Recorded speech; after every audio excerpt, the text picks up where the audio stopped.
नमस्कार दोस्तों, मैं राजू। आप सुन रहे हॉरर कहानी। तो चलिए दोस्तों, आज की कहानी शुरू करते हैं। अगर आप चैनल पर पहली बार आए हैं तो चैनल को सब्सक्राइब करें। मंजोलिक एक छोटे से गांव में रहती थी, जहां लोगों ने उसके बारे में भूत प्रेत की कहानियां गढ़ रखी थीं। वह गांव के किनारे बसे एक पुराने सुनसान मकान में रहती थी, जो हर किसी को डराता था। मंजोलिक की लाल आंखें, बिखरे हुए बाल और हमेशा एक लंबी काली साड़ी में लिपटी उसकी छवि ने उसे गांव वालों के लिए रहस्यमय बना दिया था। लोग कहते थे कि मंजोलिक रात के अंधेरे में उस घर से बाहर निकलती है और जंगल की ओर जाती है। उसकी परछाई कभी इंसान की लगती थी तो कभी किसी जानवर की।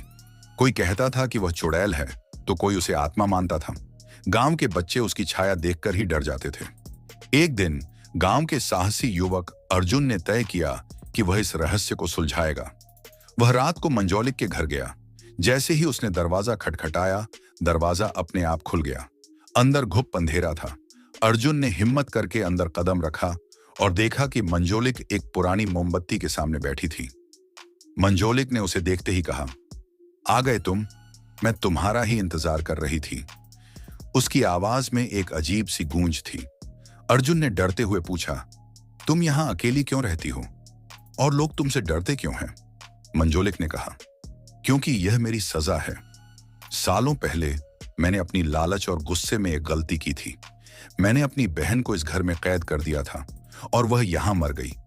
अब उसकी आत्मा इस घर में भटकती है और मुझे कभी चैन से नहीं रहने देती। जो भी यहां आता है उसे वह डरा देती है। अर्जुन ने जैसे ही मंजोलिक की बात सुनी, उसने घर से बाहर जाने की कोशिश की, लेकिन तभी दरवाजे अपने आप बंद हो गए और एक ठंडी हवा कमरे में भर गई। एक परछाई अचानक दीवार से उभरी और अर्जुन के पास आ गई।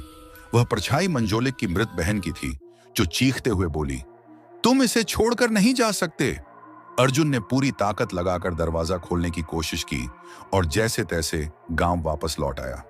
उसके बाद अर्जुन ने गांव वालों को मंजोलिक की कहानी सुनाई, लेकिन गांव वालों ने फैसला किया कि उस घर को हमेशा के लिए बंद कर दिया जाए।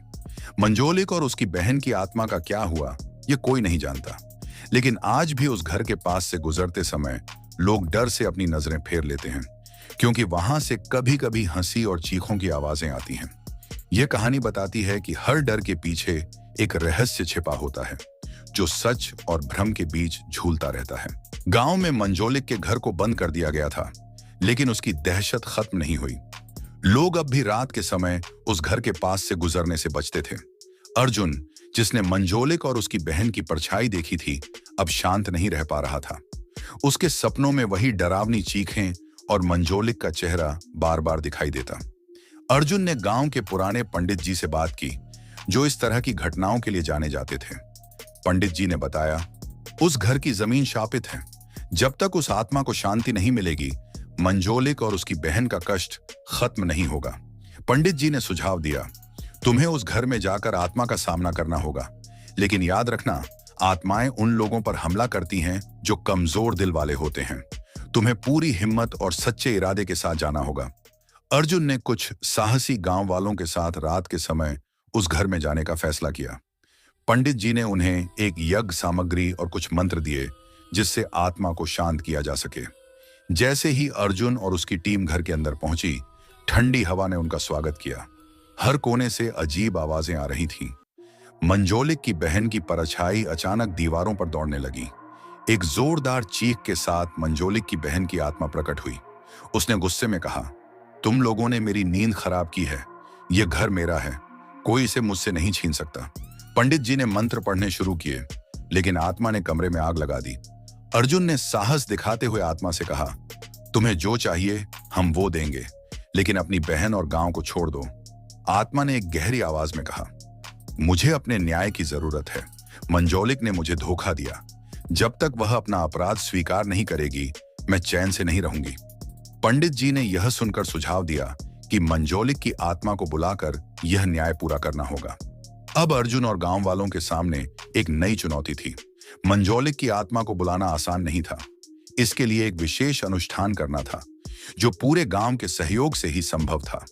क्या अर्जुन मंजोलिक और उसकी बहन की आत्मा को शांति दे पाएगा? क्या इस शापित घर की कहानी यहीं खत्म होगी या कुछ और भयानक रहस्य सामने आएंगे? गांव वालों ने अर्जुन की बात मानकर पंडित जी के मार्गदर्शन में मंजोलिक की आत्मा को बुलाने की तैयारी शुरू की।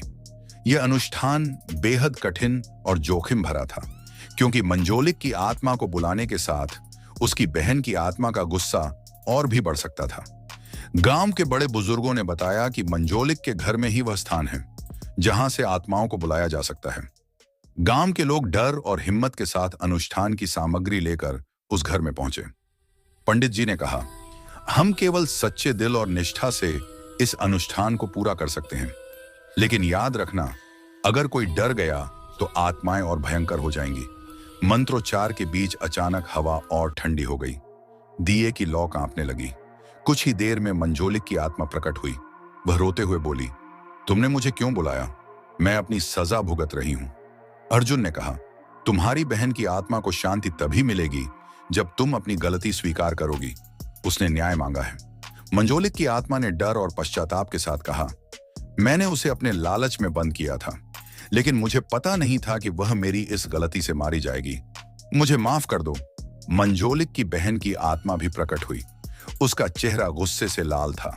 उसने मंजोलिक से कहा, तुम्हारी सजा अभी पूरी नहीं हुई, लेकिन अगर तुम सच में पछता रही हो तो मैं तुम्हें माफ कर सकती हूँ।